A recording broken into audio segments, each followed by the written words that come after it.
पुनः जोहार है आप सबों को। अभी हमारे बीच में बालिंडा है जो यहाँ के क्षेत्रीय निवासी भी है, खूंटी के रहने वाले हैं। और जब इनको पता चला है तो ये क्षेत्र भ्रमण करने के लिए आए हैं। क्या समस्या है, अचानक ये टूट कैसे गया। 2009 का बताते हैं ये पुल, और इतना जल्दी टूटना तो संभव नहीं बनता है। तो आप बालिंडा जी, सबसे पहले तो आपका झारखंड न्यूज़ में बहुत बहुत स्वागत है, जोहार है। जोहार सबों को।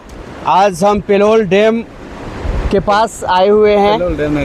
पेलोल नदी और यहाँ बगल में कैथरीन स्कूल भी है, जो आते समय हम बच्चे को देखे कि आने जाने में बहुत असुविधा हो रही है, और जिसके कारण उनका स्कूल भी छूट चुका है। कहने का मतलब तार अगर सिमडेगा, उड़ीसा, राउरकेला, रांची टू खूंटी से अगर टूटती है तो जाहिर सा बात है कि बच्चे इधर का ना उधर जा सकते हैं, ना उधर का इधर आ सकते हैं। तो कहीं ना कहीं आने जाने के साथ हमारे बच्चों का भविष्य के लिए भी एक प्रकार से खतरा है।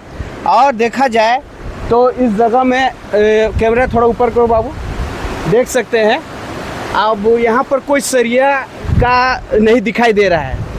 और देख सकते हैं जो वायर तार जो डाला हुआ है वो अभी तक टिका हुआ है। यदि प्लास्टिक का वायर टिका हुआ है तो यदि रड डाला हुआ होता तो जाहिर सा बात है दोनों का जो होता है बैलेंस वो एक दूसरे से जुड़ा हुआ रहता। और अचानक ये ढह गया, जो ये भाग वो ढहने की नौबत नहीं आती। आप देखिए कल परसों हमारे एसओसी मुख्यमंत्री जी हेमंत सोरेन दिसुम गुरु के सुपुत्र हमारे सिरम टोली रैम का उद्घाटन किए, जिसका कार्तिक उरांव पंखराज कार्तिक बाबा के नाम से सिरम टोली का रैम का उद्घाटन हुआ। वो भी उसमें भी दरार आ गया है, आप जाके देख सकते हैं और बहुत सारे न्यूज़ चैनलों में देख सकते हैं। रघुवर दास जब धनबाद एरिया में एक पुल का उद्घाटन किया तो दूसरी रात पानी आने की वजह से वो बह गया, तो बोलता है चूहा कुतर दिया। तो आज चाहे पक्ष हो चाहे विपक्ष हो, चाहे सेंट्रल का गवर्नमेंट हो, चाहे रघुवर टू हेमंत सोरेन जी का, तो कहीं ना कहीं झोलझाल लगता है। क्योंकि एक अगर पुलिया रहे, चाहे रोड पास होती है तो वहाँ ठेकेदार का कमीशन जाता है, विधायक को कमीशन जाता है, संसद को कमीशन जाता है, मंत्री को, मुख्यमंत्री को, तब जाके 4 आना जो बचता है, 12 आना तो आते ही रास्ता में ख़त्म हो जाता है। ये है हमारा झारखंड का अबुआ दिसुम अबुआ राज की कहानी। अंग्रेज ज़माना और हमारे बाप दादाओं का आप रोहतासगढ़, नवरत्नगढ़ आप जाके देखें, एक एक ईंट जस का तस अभी भी बैठा हुआ है। अंग्रेज जवानों का आप पुलिया जाके देखिए, आप वहाँ जैस का तस एक एक ईंट जिस प्रकार रखा हुआ है। आप धुरवा डैम में जाके देखिए, वहाँ बड़े बड़े पत्थर रखा हुआ है, जैसे रखा हुआ है उसी प्रकार अभी भी वहाँ मौजूद है। तो जब पूर्वज और हमारे अंग्रेज़ों ने जो बिना मिलावट का कहे जो शासन व्यवस्था, कोई भी किला, कोई भी पुलिया के निर्माण किए, वो अभी तक टिका है।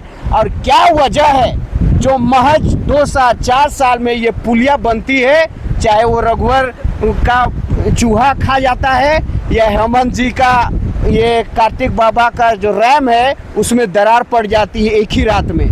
और ये पेलोल का भी हाल वही हसर हुआ है, ना उसमें रड है, ना सरिया है, ना पिलर सही से है। और बालू उठाव का मामला आ रहा है, तो बालू कौन उठाता है?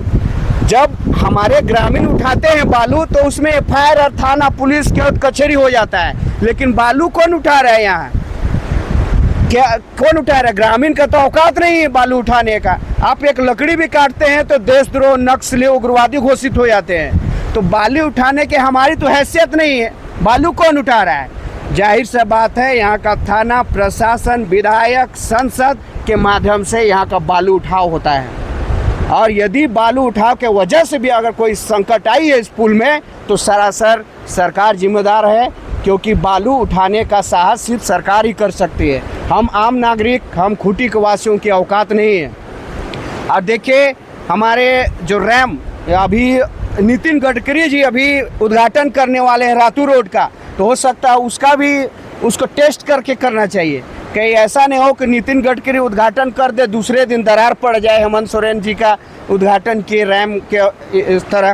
तो उनको उद्घाटन करने के पहले टेस्ट करके जो अधिकारी है, प्रशासन है, जो जिम्मेदार है इसके लिए, ठेकेदार या विधायक, उस पर कार्रवाई पहले होना चाहिए। उद्घाटन करने से पहले इनको समझना चाहिए कि इसमें कितनी मिलावट है, कितनी मात्रा में बालू मिलाया है, कितनी मात्रा में सीमेंट मिलाया है, रड मिलाया है। लेकिन देखिए इस पुल में रड दिखाई नहीं दे रहा है।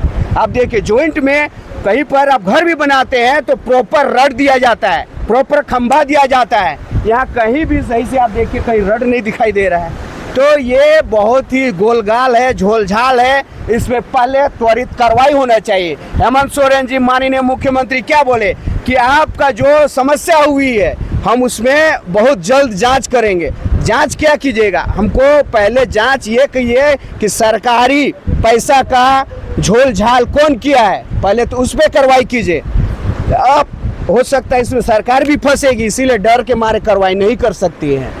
तो सरासर जनता का पैसा, टैक्स पेयर का पैसा एक प्रकार से हमारा सदियों से हमारे राज्य में भ्रष्टाचार, शोषण, दोहन होते आ रहा है।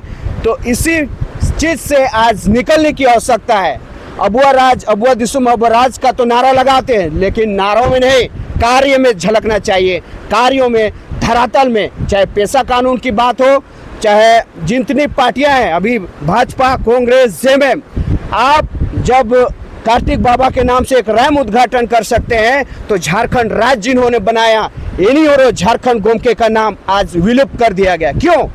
तो कहीं ना कहीं एक षड्यंत्र के तहत, चाहे राजनीतिक, सांस्कृतिक, चाहे भ्रष्टाचार की बात हो, पूरी तरह से त्रस्त है जनता। आज हाय हाय करके पूरे राज्य जलजला उठा है। चाहे हमारी अस्मिता की बात हो, हमारी पहचान की बात हो, हमारे अस्तित्व की बात हो, सिर्फ एक पुलिया की बात नहीं है, हमारी ना धार्मिक पहचान है, ना हमारी सना कोट की बात है, ना हमारी कोई अस्तित्व, ना किसी चीज़ की आज हाय हाय तोबा तोबा हमारे झारखंड राज्य में है। और मैं खूंटी और समस्त झारखंड आंदोलनकारी की ओर से मांग करूंगा कि एनी होरो के नाम से आप स्टैचू लगाइए, यूनिवर्सिटी लगाइए, रांची में बीएड कॉलेज खोलिए, खूंटी में, लेकिन चाहे वो रातू का रोड हो, उद्घाटन कीजिए, लेकिन हमारा आंदोलनकारी का पहचान आपको देना होगा। क्योंकि हर जगह आप, कभी महतो बोलता है महतो के नाम से होना चाहिए, कभी कुर्मी बोलता है मेरे नाम से, मुस्लिम बोलता है मेरे नाम से होना चाहिए। हम आंदोलनकारी झारखंड के, झारखंडी के नाम से आप क्या देते हैं? आदिवासी मैया योजना तो हर कोई को दे रहे हैं, आदिवासी के लिए आप क्या दे रहे हैं? एक पुल नहीं दे सकते ढंग से। तो हमारी हक जो हमारे बिरसा मुंडा की जो सपना रहा है उसका कहाँ तक आपने पूरा किया है, एक जांचने की आवश्यकता है। आज हमें पुल नहीं, हमें एक शिक्षा, हमारे क्षेत्र में एक अच्छी पहचान हमारे धरोहर, हमारे पूर्वजों के नाम से होनी चाहिए। इतनी हम समस्त आंदोलनकारी की ओर से मांग करते हैं कि आने वाले समय में झारखंड गोमके का पहचान हमें मिलना चाहिए। जय जोहार, जय झारखंड, जोहार। नाम बहाल इंडिया।